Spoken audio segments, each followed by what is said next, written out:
조선 중기 토종 이지함이라고 하는 사람이 쓴 토종비결이라는 책이 있습니다. 이 책은 미래에 있을 길흉을 예언하는 도참서라고 불렸는데요.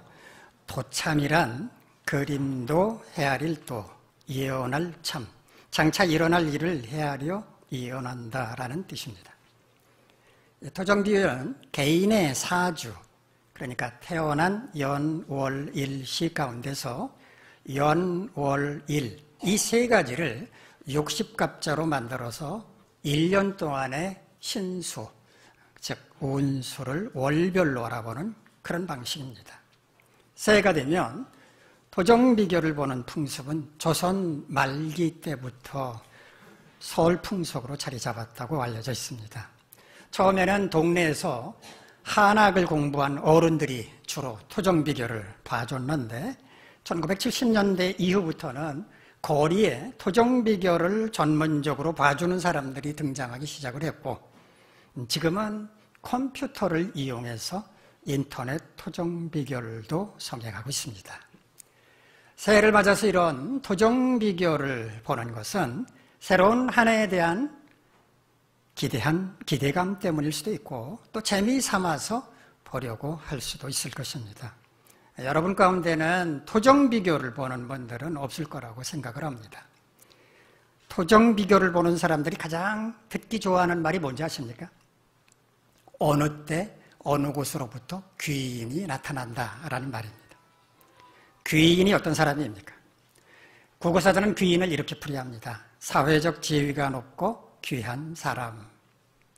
그런데 단순히 사회적 지위가 높고 귀한 사람을 만난다고 하는 게 뭐가 그리 대단한 일이겠습니까? 토종비결 점괘가 말하는 귀인이란 단순히 사회적 지위가 높고 귀한 사람을 의미하는 게 아니라 자신에게 도움을 주는 사람으로 의미합니다. 우리 인생길에서 이처럼 능력이 있어서 자신에게 도움을 줄 사람을 만난다면 얼마나 큰 힘이 되겠습니까? 그러니 귀인을 만난다는 말을 들으면 사람들은 괜스레 기분이 좋아지는 것입니다. 그러나 실제로 우리가 살아가면서 삶의 현장에서 귀인을 만날 가능성보다는 오히려 우리 길을 가로막고 방해하는 방해꾼을 만날 가능성이 훨씬 더 큽니다. 만약에 우리가 귀인을 만난다면 우리는 훨씬 인생길을 수월하게 가고 또 높이까지 올라갈 수 있을지도 모릅니다. 그러나 방해꾼을 만난다면 앞으로 나아가는 것은 고사하고 아예 뒷걸음을 쳐야 할 수도 있습니다. 우리 신앙생활이 있어서도 마찬가지라고 할 수 있습니다. 신앙생활에 도움을 주는 귀인이 있는가 하면 오히려 그 길을 가로막는 방해꾼이 있을 수도 있습니다. 오늘 이 시간에는 이들 가운데 우리의 신앙생활을 가로막는 방해꾼에 관한 이야기를 하려고 합니다. 함께 본문 가운데로 들어가 보도록 하겠습니다. 오늘 본문 1절에서 베드로 사도는 거짓 선지자들과 거짓 선생들에 관해서 말하고 있습니다. 거짓 선지자는 뭐고 거짓 선생은 뭘까요? 베드로는 과거와 현재의 사례를 말하고 있는데요. 과거에는 사람들 가운데서 거짓 선지자들이 일어났고 지금은 거짓 선생들이 있다고 말합니다. 과거와 현재를 구분짓는 기준은 예수 그리스도께서 이 땅에 오시기 이전과 오시고 난 이후라고 말할 수 있습니다.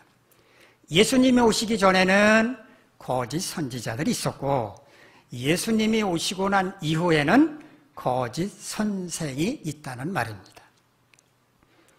구약시대의 선지자들의 사명은 하나님의 말씀을 백성들에게 전달하는 것이었습니다. 선지자라는 말을 한자로 풀어보면 그 의미를 알 수 있는데요. 먼저선, 앞선, 알지, 사람자, 다른 사람보다 먼저 알고 있는 사람. 다시 말해서 하나님의 뜻을 사람들보다 먼저 알고 그것을 말해주는 사람. 이 사람이 바로 선지자였습니다. 예수님께서 이 땅에 오시기 이전에는 하나님께서 이런 선지자들을 통해서 자신의 뜻을 나타내셨습니다. 그러나 예수님께서 사람의 몸을 입고 이 땅에 오신 뒤에는 예수님을 통해서 하나님의 뜻이 이 세상에 나타났습니다. 그러니까 더 이상 선지자는 필요 없게 된 것입니다. 그러므로 예수님이 이 땅에 오시기 이전에는 하나님의 뜻을 거짓으로 전하는 거짓 선지자들이 있었고, 예수님이 이 땅에 오시고 난 뒤에는 예수님을 통해서 나타난 하나님의 뜻을 왜곡해서 다르게 가르치는 거짓 선생들이 있다고 말한 것입니다. 그렇다면 거짓 선생들은 어떤 자들인가? 오늘 본문 1절 중간 부분부터 눈으로 살펴보시기 바랍니다. 첫 번째, 거짓 선생들은 이단을 가만히 끌어들이는 자들이라고 말합니다. 헬로하이레시스란 말을 이단이라고 번역을 했는데요, 이 말은 분파 혹은 당파라는 의미입니다. 같은 울타리 안에 있는 사람들이긴 한데 의견이 다른, 파가 다른 사람들이다, 그런 의미입니다. 이단이라는 말을 한자로 풀어보면 달을 이, 끝단, 처음은 같은 것처럼 보이는데 나중에 끄트머리에 가보면 다르다는 그런 의미입니다. 이단이 원래 그렇지 않습니까? 그들은 같은 하나님, 같은 예수님, 같은 성령님을 믿는다고 주장합니다. 같은 성경책을 사용해서 예배도 드리고 세상을 위한 봉사도 많이 하는 것처럼 보입니다. 그러니까 사람들이 쉽게 이단에 속아 넘어가는 것입니다. 그러나 마지막에 가보면, 끄트머리에 가면 정통교회와는 다릅니다. 그래서 이단이라고 말하는 것입니다. 아무튼 거짓 선생들은 이단을 가만히 끌어들인다는 것입니다. 하나님과 사람들 앞에서 떳떳하다면 왜 가만히 끌어들이겠습니까? 떳떳하지 못하기 때문에 몰래 가만히 끌어들이는 것입니다. 그런데 이 이단이라고 하는 말 앞에 수식하는 말이 있습니다. 뭡니까? 멸망하게 할 이단이라고 말합니다. 이단은 멸망을 불러온다는 것입니다. 자기들만 조용히 멸망한다면 무슨 문제가 있겠습니까? 그런데 이들은 거짓 선생을 동원해서 함께 멸망할 사람들을 끌어들인다는 것입니다. 물론 자기들은 멸망할 자들이라고 하는 말은 입 밖에도 꺼내지 않는 것이죠. 오히려 자기들만이 선택받은 사람들이라고, 영생에 참여할 사람들이라고 속이는 것입니다. 두 번째, 거짓 선생들은 자기들을 사신 주를 부인하는 자들이라고 말합니다. 이 신약 성경에는 주라고 하는 말이 자주 등장을 하는데요, 주로 예수님을 가리키는 말이고요, 대부분은 헬라어 큐리오스라고 하는 말을 사용을 합니다. 그런데 오늘 본문에서는 이 큐리오스라고 하는 말을 사용하지 않고 데스포테스라는 말을 사용을 했습니다. 당시 사회에서 이 데스포테스라는 말은 노예를 소유하고 있는 주인을 가리켰다고 합니다. 그 당시의 노예는 주인의 소유물이었습니다. 상품처럼 거래가 되기도 했고요, 짐승처럼 복종을 해야 할 존재였습니다. 주님이 십자가에서 피를 흘리심으로 그 피값으로 우리를 사셨기 때문에 우리는 노예가 주인에게 복종하는 것처럼 그렇게 복종하는 것이 마땅한데, 거짓 선생들은 그런 주님을 부인한다는 것입니다. 그들은 배신자와 같다라고 말하는 것입니다. 세 번째, 거짓 선생들은 임박한 멸망을 스스로 취하는 자들이라고 말합니다. 너무나 당연한 말입니다. 왜냐하면 그들이 가만히 끌어들이는 이단은 멸망을 불러온다고 했기 때문에 폭탄과 같은 겁니다. 그들 스스로 멸망의 길을 걸어가는 자들이라는 것입니다. 임박한 멸망이라고 말한 것은 그들의 멸망이 그렇게 오래 걸리지 않을 것을 말한 것입니다. 네 번째, 거짓 선생들은 호색하는 자들이라고 말합니다. 2절 말씀을 보면 여럿이 그들의 호색하는 것을 따르게 될 것이다 라고 말을 합니다. 호색한다라고 우리말로 번역한 헬라어는요, 아셀게이아라는 말인데 무절제함, 방탕함, 고만함을 의미합니다. 호색한다라고 번역할 게 아니라 무절제하다고 번역하는 게 원문에 더 적합하다고 할 것 같습니다. 거짓 선생들은 어쨌든 무절제한 삶을 사는데 많은 사람들은 그런 삶을 따라간다는 것입니다. 따른다라고 우리말로 번역한 헬라어는 엑사콜리데오라는 말인데요, 이 말은 팔자취를 그대로 밟아간다, 모방한다, 이런 뜻입니다. 본래 바람직하지 않은 나쁜 것들은 훨씬 더 빨리 퍼지지 않습니까? 거짓 선생들의 무절제한 삶의 모습을 보고 많은 사람들이 그렇게 살게 될 것이다 라는 말입니다. 다섯 번째, 거짓 선생들로 인해 진리의 도가 비방받을 것이라고 말합니다. 진리의 도, 헬라 원문대로 그대로 보여드리면 호데스, 테스, 알레데이아스, 진리의 길이란 뜻입니다. 비방받는다라는 말은 헬라 블라스페메오라는 말을 번역한 건데요. 신성한 것을 모독하는 것, 불경스럽게 말하는 것, 회방하는 것을 뜻합니다. 거짓 선생들 때문에 진리의 길을 가는 것, 즉 주님의 뜻을 따라 살아가는 것이 회방을 받게 된다는 것입니다. 이단들이 사회적으로 무리를 일으키는 행동을 하게 될 때 기독교의 위상이 추락하게 되는 것을 생각한다면 무슨 의미인지 이해가 가실 것입니다. 여섯 번째, 거짓 선생들은 탐심으로 인해 지어낸 말들을 가지고 사람들에게서 이득을 삼는다고 말합니다. 지어낸 말이 뭐겠습니까? 꾸며낸 말, 속이는 말, 거짓말을 가리킵니다. 거짓 선생들은 왜 거짓말을 하는 것일까? 물질에 대한 지나친 욕심, 즉 탐심 때문이라는 것입니다. 이단들의 특징 가운데 하나는 돈이 많다는 것입니다. 재정적으로 넉넉합니다. 그들의 밑바탕에 탐심이 있다는 것을 말해주는 것입니다. 이득을 삼는다라고 말은요, 본래 나쁜 의미의 말이 아닙니다. 헬라어 원어를 보면 엠포리마이라는 말인데 장사로 이물을 남긴다는 뜻입니다. 장사가 장사를 해서 이물을 남기는 게 뭐가 나쁜 뜻입니까? 그런데 종교인은 그래서는 안 됩니다. 종교 지도자가 사람들을 돈벌이 대상으로 본다면 그 자체가 엄청난 타락이라고 할 수 있습니다. 거짓 선생들은 그 마음에 탐심이 가득해서 욕심을 채울 목적으로 거짓말을 한다는 것입니다. 사람들을 이용한다는 것입니다. 그렇다면 이런 거짓 선생들에 대해서 하나님은 모르는 척 눈을 감고 계시는 것일까? 본문 3절 중간 부분부터 보시면 하나님은 옛적부터 거짓 선지자들에 대한 심판을 지체하지 않으셨다라고 말합니다. 여기 지체하지 않는다라고 번역한 헬라어를 원문으로 보면 재미있습니다. 우크 아라게이란 말은 게으르지 않다는 뜻입니다. 하나님은 거짓 선지자들을 심판하는데 게으르지 않으시다. 즉시 심판하신다는 뜻입니다. 또 그들의 멸망은 잠들지 않는다고 말합니다.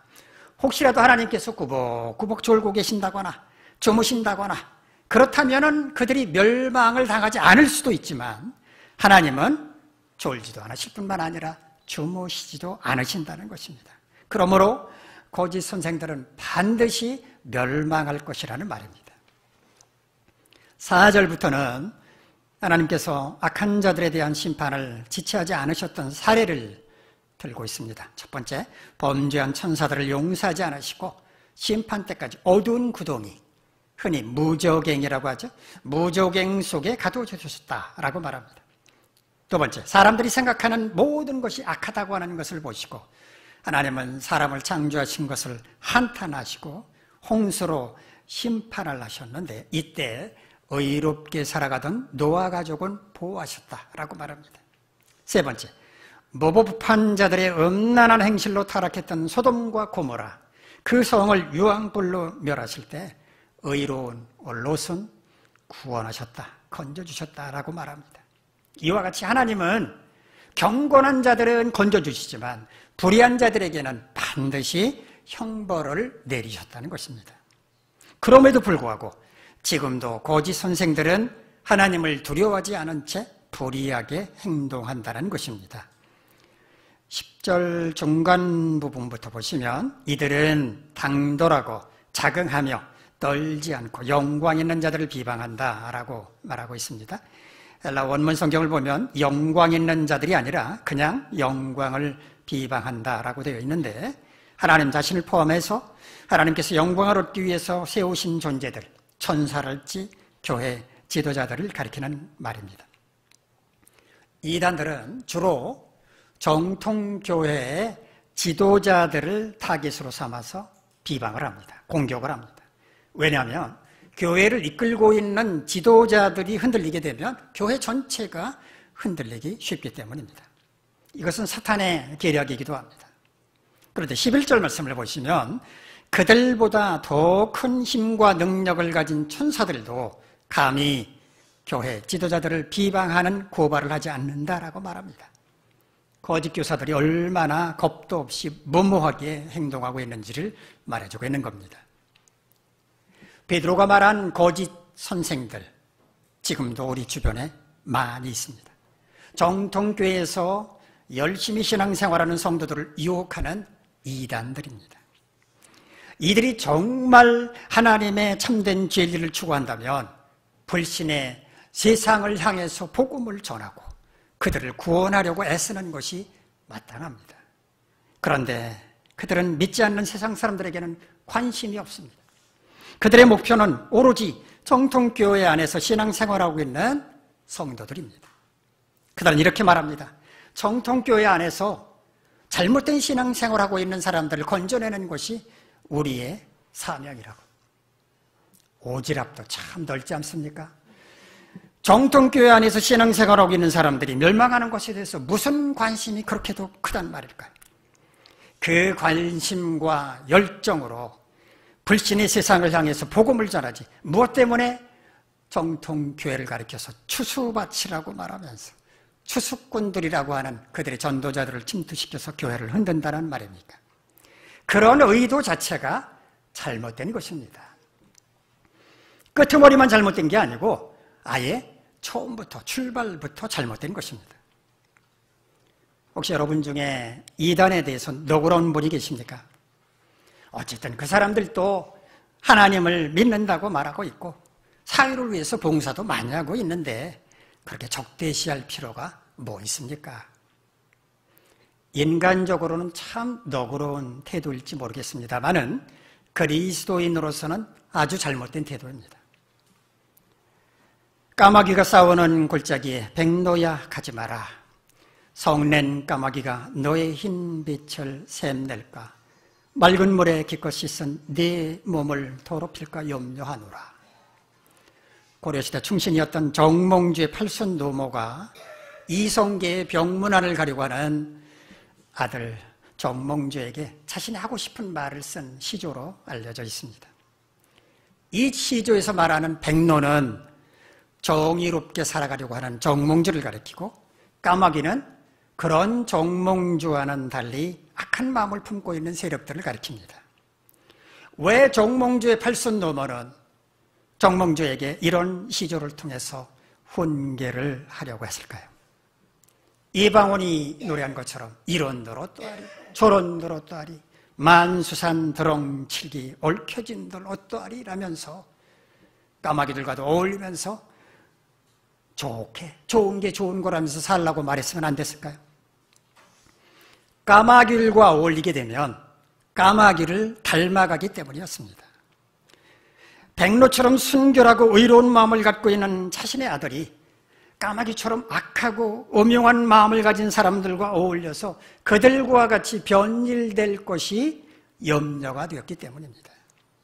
이런 올곧은 어머니 아들이었던 정몽주였기 때문에 이방원 앞에서 이 몸이 죽고 죽어 100번을 고쳐주고 백골이 진토되어 녹시라도 있고 없고 임향한 일편단심이야 가실 줄이 있으리야 라고 자신의 충성된 마음을 노래할 수 있었던 것입니다. 우리는 거짓 선생들에 대해서 단호한 태도를 취해야 합니다. 그 이유가 뭐라고 생각을 하십니까? 그들은 주를 부인하는 자들이기 때문이고 그들의 밑바탕에는 탐심이 도사리고 있기 때문이며 궁극적으로 그들은 진리의 길을 가는 성도들을 방해하는 방해꾼들에 불과하기 때문입니다. 하나님은 그런 자들을 멸망하실 것을 분명하게 선언하셨기 때문입니다. 만약 순결한 주님의 신부인 백로와 같은 우리가 음흉한 마음을 숨기고 있는 까마귀와 같은 그들과 가까이 지내게 된다면 어떻게 되겠습니까? 백로의 순결함을 점점 잃어버리게 될 것입니다. 마침내 까마귀처럼 행동하게 될 것입니다. 백로와 까마귀가 싸운다면 어느 쪽이 손해일까요? 여러분은 어떻게 생각을 하십니까? 까마귀는 손해날 게 없습니다. 어차피 털도 시커먼 놈이고 살도 시커먼 놈이라서 상처가 나고 피가 나고 털이 뽑히고 진흙이 묻더라도 표시도 잘 나지 않습니다. 그러나 백로는 그렇지 않습니다. 상처를 입어보십시오. 피가 그 하얀 깃털에 묻게 될 것입니다. 진흙이 묻으면 금방 표시가 날 것입니다. 새하얀 깃털은 금방 추하게 변하고 말 것입니다. 만신창이가 된 백로의 모습 상상만 해도 얼마나 추하고 끔찍합니까? 만약 백로와 까마귀가 사이좋게 어울리는 모습을 본다면 사람들은 어떻게 생각을 할까요? 진보적인 시각을 가진 사람들은 백로도 새고 까마귀도 새인데 새들이 서로 어울리는 모습을 보니 참 좋다라고 말할지 모릅니다. 그러나 보수적인 시각을 가진 사람들은 어떻게 백로가 까마귀를 친구로 받아들일 수 있느냐면서 타락한 백로를 안타까워할 것입니다. 여러분은 진보입니까? 아니면 보수입니까? 여러분의 정치적인 성향을 묻는 게 아닙니다. 여러분의 신앙관을 묻는 것입니다. 저는 신앙은 보수적이어야 한다라고 생각을 합니다. 하나님의 진리의 말씀을 따라 살고자 한다면 보수적인 자세를 유지할 수밖에 없습니다.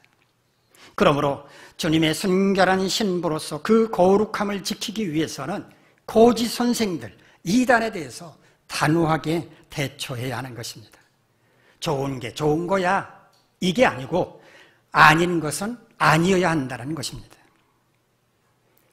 제가 가장 싫어하는 말 가운데 하나가 친구 따라 강남 간다는 말입니다.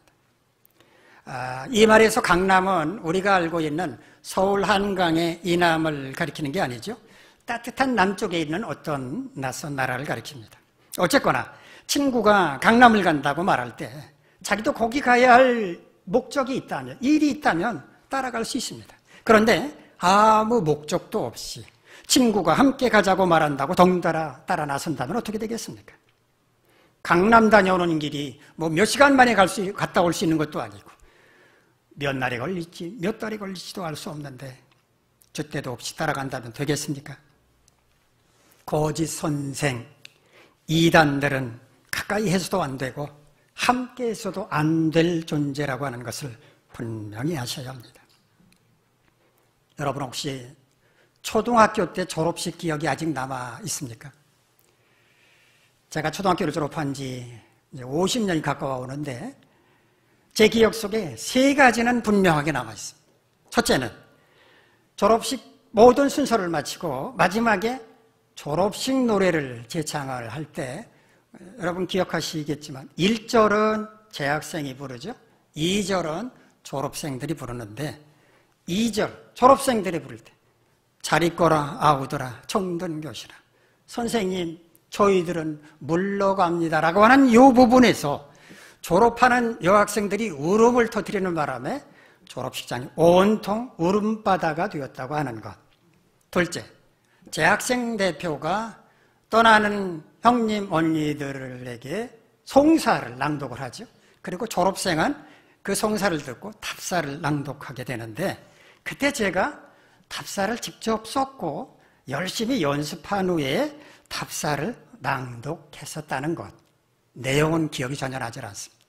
셋째, 지역의 여러 어르신들이 위원장님, 경찰서장님 돌아가면서 이제 축사를 하는 그 순서에서 제가 다니던 교회의 어느 장로님, 성함이 가물거랍니다만 그 장로님께서 기성회장의 자격으로 축사를 하셨는데 그 축사 내용이 인상적이었다는 것.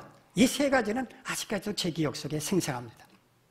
그때 장로님이 이런 말씀을 하셨습니다.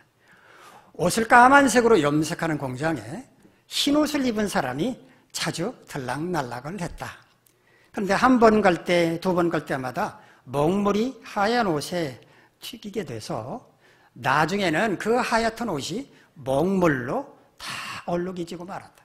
그래서 나중에는 아예 검은색으로 염색하고 말았다라는 그런 내용이었습니다.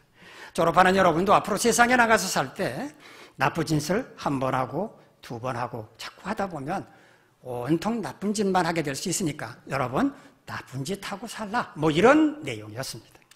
그 말씀이 아직까지도 제 기억에 또렷하게 새겨져 있습니다.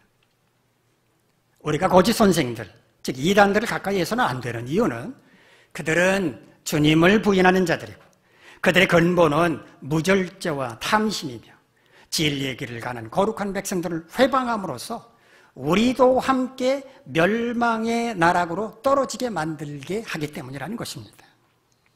그들이 우리의 인생길에, 우리의 신앙생활에 도움을 주는 귀인들이라면 우리는 무슨 수를 써서라도 그들을 만나야 합니다.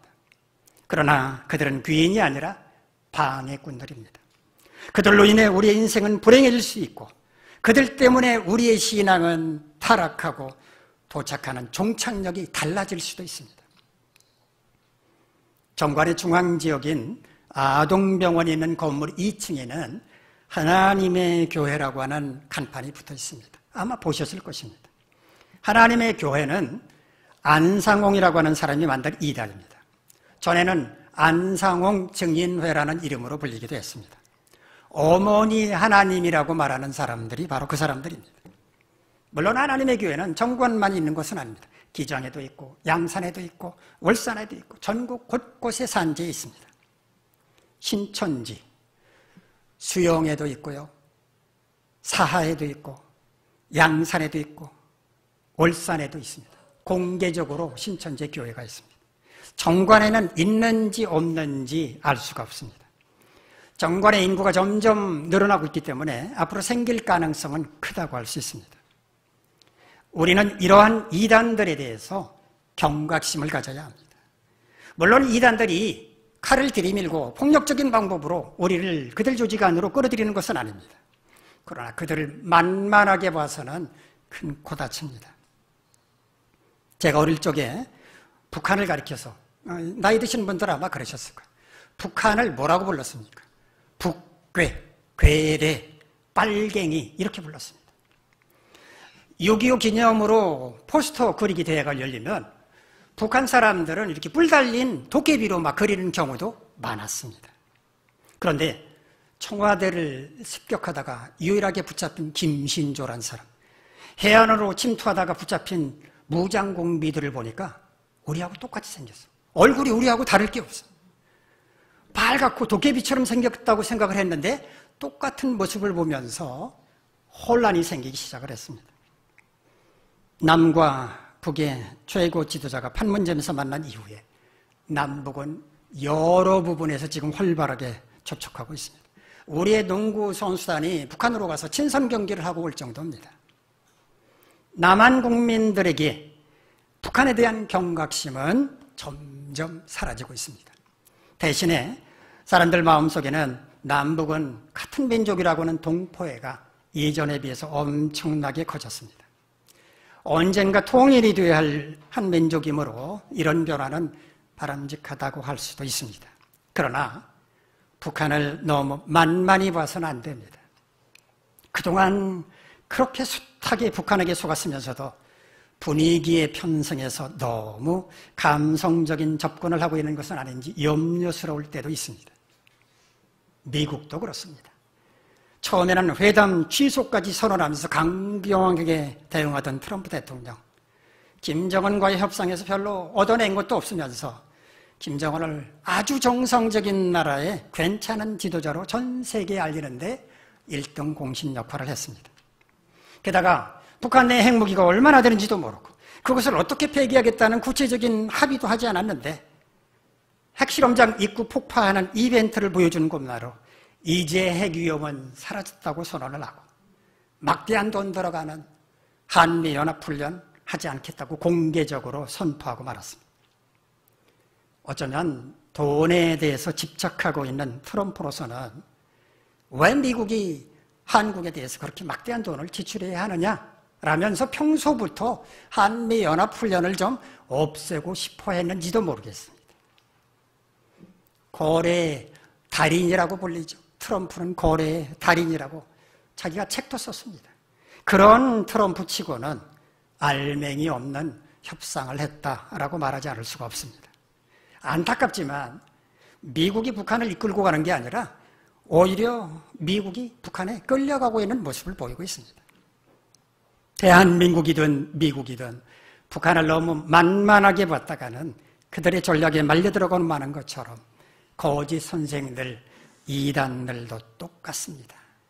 그들은 멸망이라고 하는 폭탄을 몸에 두르고 우리를 붙잡고 함께 자폭하다면서 달려들고 있는데 우리는 그들이 위험하다라고 하는 경계심마저 허물어버리고 아무런 대비조하는 채 무방비 상태로 있으면 되겠습니까? 부대를 지키는 경계병들이 자기 자리를 지키지 않거나 아니면 졸고 있다면 그 부대는 머지않아서 적들의 차지가 되고 말 것입니다. 사랑하는 성도 여러분, 진리의 길을 방해하는 거짓 선생들, 이단들은 전에도 있었고 지금도 있고 앞으로도 있을 것입니다. 우리에게는 그들의 방해에도 불구하고 진리의 길을 묵묵히 걸어가야 할 사명이 주어졌습니다. 진리의 길을 가는 사람은 하나님의 전신갑주로 무장하고 자신의 신앙을 견고하게 잘 지켜야 합니다. 그리고 방해꾼들에 대한 경각심을 더욱 높이고 그들의 어떠한 공격에도 자신의 신앙을 굳게 지키겠다는 투지가 넘쳐나야 합니다. 한두 달 혹은 몇 년만 그렇게 살면 되는 게 아니고 천국에 이를 때까지 우리는 계속 그런 삶을 살아야 합니다. 여러분 모두 자신의 신앙을 견고하게 세우고 방해꾼들에 대한 경각심을 높이며 그들의 어떤 공격도 막아내겠다는 투지로 진리의 길을 당당하게 걸어가는 믿음의 용사가 되시기를 간절히 바랍니다. 기도하겠습니다. 하나님 아버지, 우리와 하여금 성령 충만하게 하셔서 하나님의 전신갑주로 무장하고 자신의 신앙을 견고하게 지킴으로 진리의 길을 방해하는 이단들의 어떤 공격에도 조금도 흔들리지 않게 하옵소서. 예수님의 이름으로 기도하옵나이다. 아멘.